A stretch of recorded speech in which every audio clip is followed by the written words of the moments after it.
Dios les bendiga, mis amados hermanos. Tenemos mucho gozo en esta mañana de estar comenzando nuestra escuela dominical y queremos estar compartiendo la palabra en el Evangelio según San Juan, el capítulo número 13.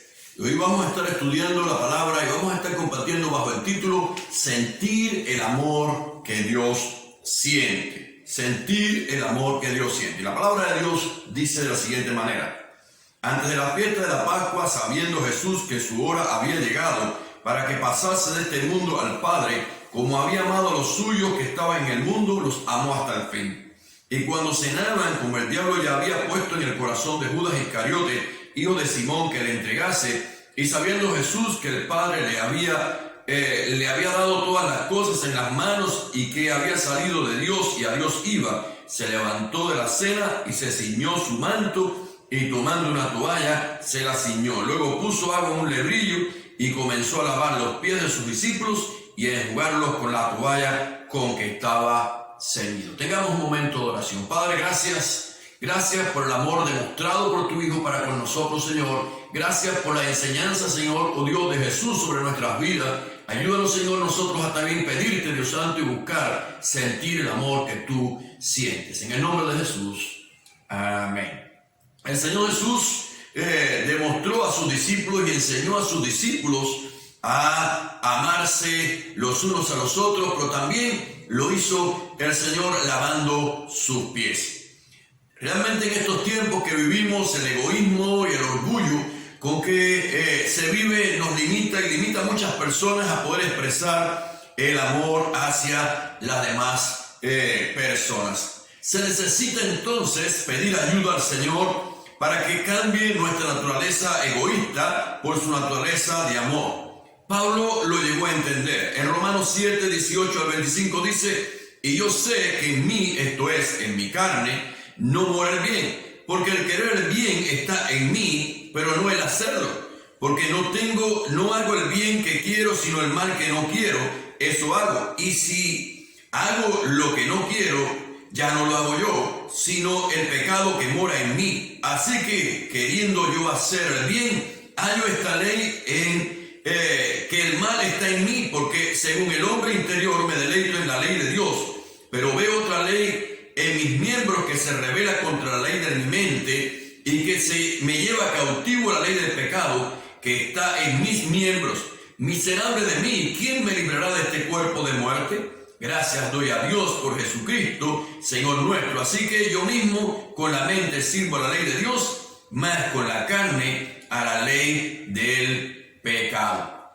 Sentimientos de rencor y de rechazo separan a las personas. Jesús sabía que haría Judas, sin embargo, le sirvió. Las familias dañadas hoy necesitan perdonar y practicar el servicio. En Marcos capítulo 11 verso 26 dice: porque si vosotros no perdonáis, tampoco vuestro Padre que está en los cielos os perdonará vuestras ofensas. Sentir el amor de Dios y poder servir es algo que requerimos para poderlo poner en práctica. Aceptar también el servicio de otros hacia nosotros demuestra aceptación y humildad. De hecho, Pedro también se resistió a poder recibir el servicio de nuestro Señor Jesucristo. Dice el versículo número 6: entonces vino a Simón Pedro y le dijo: Señor, tú no me lavas los pies. Respondió Jesús y le dijo: lo que yo hago tú no lo entiendes ahora, más lo entenderás después. Pero le dijo: no me lavarás los pies jamás. Jesús le respondió: si no te lavare, no tendrás parte conmigo. Le dijo Simón Pedro: Señor, no solo mis pies, sino también las manos y la cabeza. Jesús le dijo: el que está lavado no necesita sino lavarse los pies, pues está todo limpio y vosotros estáis limpios, aunque no todos. El poder nosotros ser servidores y poder también servir es algo que va a denotar un trato de Dios sobre nuestras vidas. Jesús enseñó que como Él había hecho, como Él hizo, debemos servirnos los unos a los otros. Viviendo estos tiempos de pandemia y de tanta necesidad por las escaseces, es fácil que proliferen sentimientos promovidos por Satanás. En Hebreos 12:15 dice: mirad bien, no sea que alguno deje de alcanzar la gracia de Dios, que brotando alguna raíz de amargura os estorbe, y por ello muchos sean contaminados. ¿Cuántas familias dañadas y cuántas amistades rotas producto al egoísmo y producto a las necesidades que no son bien entendidas? Es tiempo de preocuparnos por nuestros hermanos y aún nuestros vecinos en este tiempo de pandemia. La palabra de Dios nos habla acerca de poder valorar los necesitados. Dice en Lucas 10, 33 a 37, pero un samaritano que iba de camino vino cerca de él y viéndole fue movido a misericordia y acercándose vendó sus heridas, echándole aceite y vino y poniéndole en su cabalgadura lo llevó al mesón y cuidó de él. Otro día al partir sacó 2 denarios y los dio al mesonero y le dijo: cuídamele, y todo lo que gastes de más yo te lo pagaré cuando regrese. ¿Quién pues de esto, dice el Señor, te parece que fue el prójimo del que cayó en manos de los ladrones? Y él dijo: el que usó de misericordia con él. Entonces Jesús le dijo: ve y haz tú lo mismo. En esta enseñanza el Señor mostró los sentimientos que muchos tienen al pasar por las necesidades, al pasar cerca del necesitado. Muchos pasaron de largo, pero ese hombre samaritano sí tenía un sentir en su corazón muy cercano al sentir de Dios. ¿Qué pasa cuando este sentir no está? ¿Qué pasa cuando realmente el egoísmo o simplemente el ambiente que se vive nos hace aislarnos? Una palabra de fe en medio de estos tiempos tan difíciles podría estorbar un posible suicidio. Un poco de arroz puede ayudar a que una familia no tenga que acostarse sin comer. Un medicamento puede aliviar un dolor o quizás quitar una infección.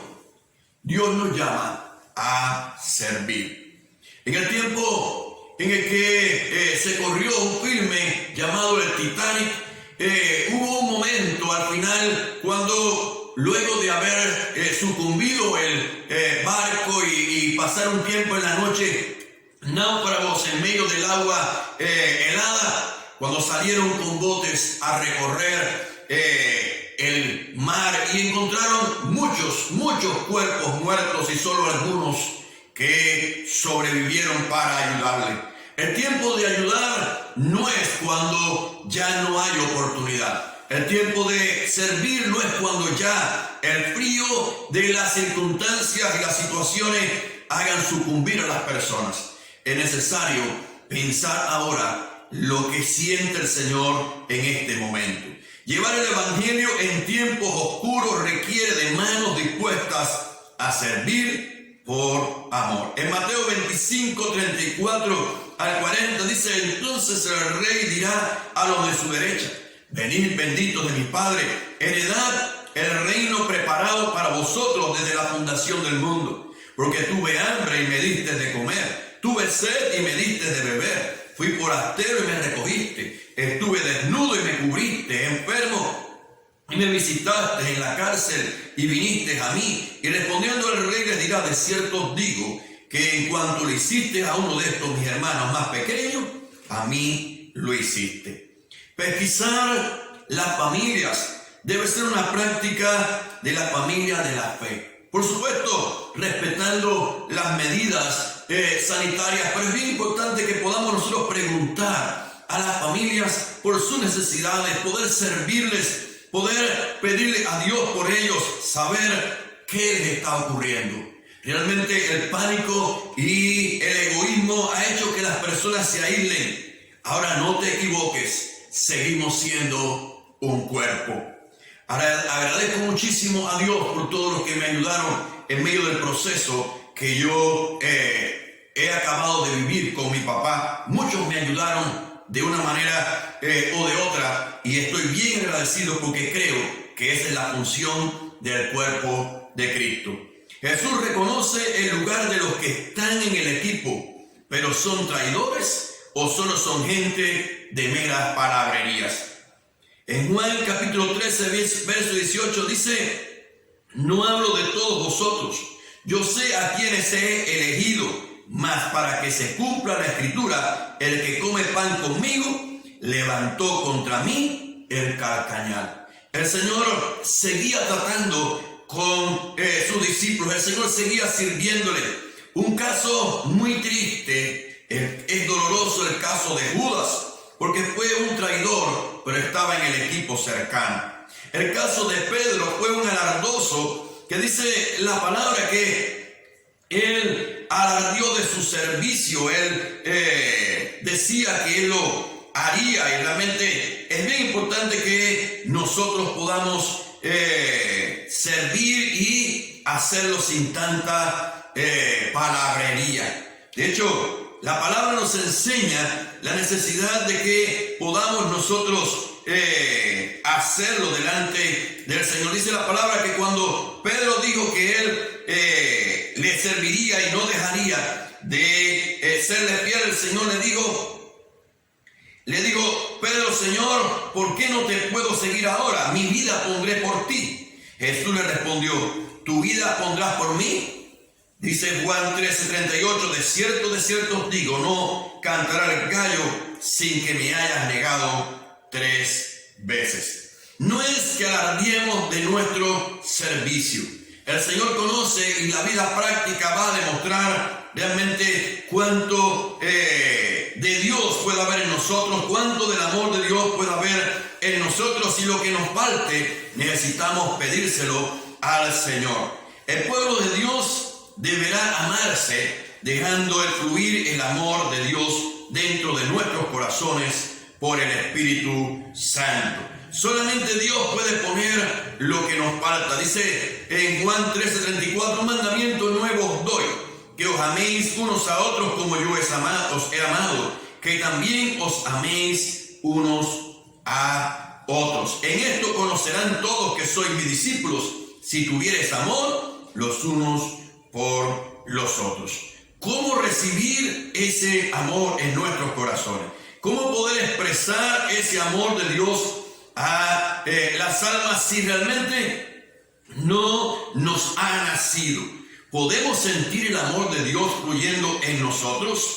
¿O simplemente dejaremos que nuestro viejo hombre en medio de estos tiempos tan complejos domine nuestro nuevo hombre y entonces nos movamos a como antes éramos y no como Dios espera de nosotros?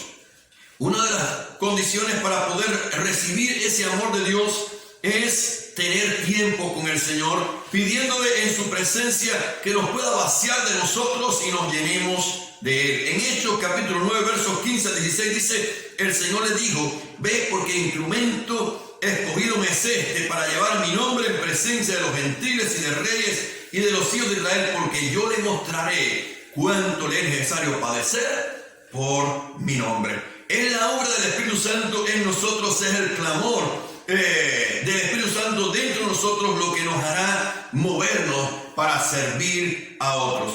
El amor de Dios nos lleva a amar a los que antes no amábamos, a los que antes quizás odiábamos. José, ese siervo de Dios que fue vendido por sus hermanos, lo pudo vivir. Y cuando se encontró con ellos, dice la palabra en Génesis 45:25, entonces se dio a llorar a gritos. Y oyeron los egipcios y oyó también la casa de Faraón. Ahora pues, no os entristezcáis, dice, ni os pese de haberme vendido acá, porque para preservación de vida me envió Dios delante de vosotros. No hay manera que humanamente alguien que ha sido traicionado y dañado pueda ver lo que José vio si el Espíritu Santo no se lo mostraba. Llorar por los necesitados también es algo que realmente puede solamente Dios poner en nosotros, porque las necesidades ajenas muchas veces las vemos distantes. Y Nehemías, cuando escuchó la necesidad que había en Jerusalén, dice Nehemías 13:4, y me dijeron, el remanente, los que quedaron de la cautividad allí en la provincia, están en gran mal y afrenta, y el muro de Jerusalén derribado y las puertas quemadas a fuego. Cuando oí estas palabras, Me senté, dice, y lloré, e hice duelo por algunos días, y ayuné y oré delante del Dios de los cielos. La realidad es que es Dios quien mueve nuestros corazones si se los pedimos. En Hechos capítulo 4, verso 32 dice, y la multitud de los que habían creído eran de un solo corazón y un alma, y ninguno decía ser suyo propio nada de lo que poseía, sino que tenían todas las cosas en común. Es el Señor el que nos hace sentir la necesidad de otros. Preocuparnos aún por la salvación y la vida de otros es empezar a sentir lo que Dios siente a través del Espíritu Santo. El apóstol Pablo llegó a la siguiente conclusión en 2 Corintios 11:29. ¿Quién enferma y yo no enfermo? ¿A quién se le hace tropezar y yo no me indigno? El Señor Jesús, lavando los pies a sus discípulos, demostró y enseñó el amor los unos con los otros. El egoísmo y el rechazo son obras de la carne y necesitamos buscar intencionalmente el sentir de Dios para que su Espíritu Santo ponga amor y ponga disposición para servir y atender a los demás. Que el dolor de la frialdad en el área espiritual que muchos están sintiendo a nuestro alrededor producto al distanciamiento y las circunstancias nos lleve a clamar, a sentir por ellos y a animarles. Que Dios nos enseñe día tras día que somos un cuerpo, que somos el cuerpo de Cristo, que somos la iglesia y como tal debemos servirnos los unos a los otros. La Biblia dice que como somos un cuerpo, no puede decir el ojo a la oreja o al oído no te necesito, ni puede decir la mano al pie no te necesito, sino que todos nos necesitamos los unos a los otros. Pidámosle a Dios que Dios obre en nuestras vidas. Tengamos un momento de oración. Padre Santo, en esta hora, Señor, hemos entendido tu enseñanza. Tú dijiste a tus discípulos, como ven que yo hago, así deben hacer ustedes los unos con los otros. Y es servirnos, Señor, porque realmente ese es tu llamado. El primer mandamiento, que te amemos a ti, Señor. El segundo mandamiento, que amemos a nuestro prójimo. Ayúdanos a través de tu Espíritu Santo a sentir como tú sientes, Señor. Y arranca de nuestras vidas, Señor, todo egoísmo. Y arranca de nuestra vida, Señor, todo individualismo que está separando el cuerpo de Cristo. En tus manos dejamos todas las cosas. En el nombre de Jesús. Amén.